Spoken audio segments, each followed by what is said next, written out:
មរតកយុទ្ធគុណដូនតាខ្មែរគុណល្បុក្កតោត្រៀមបង្ហាញវត្តមានយ៉ាងអស្ចារ្យម្ដងទៀតដើម្បីអបអរសាទរពិធីបុណ្យចូលឆ្នាំថ្មីប្រពៃណីជាតិខ្មែរក្នុងព្រឹត្តិការណ៍នគរសង្ក្រាន្ត2026ដែលនឹងប្រព្រឹត្តទៅចាប់ពីថ្ងៃទី14ដល់ថ្ងៃទី19ខែមេសាឆ្នាំ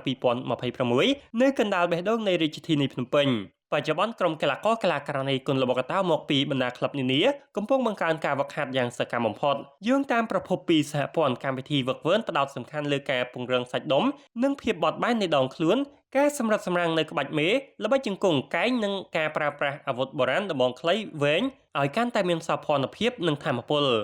ការរៀបចំទម្រង់លក្ខណៈទស្សនីយភាពធំៗដើម្បីទាក់ទាញភ្នែកភ្ញៀវទេសចរជាតិនិងអន្តរជាតិយើងមិនត្រឹមតែបង្ហាញពីក្បាច់គុណប៉ុណ្ណោះទេប៉ុន្តែយើងកំពុងបង្ហាញពីព្រលឹងនិងអត្តសញ្ញាណរបស់ខ្មែរទៅកាន់ពិភពលោកនេះជាសម្ដីរបស់គ្រូបង្វឹកអំឡុងពេលហ្វឹកហាត់ការបង្ហាញខ្លួនក្នុងនគរសង្ក្រាន្ត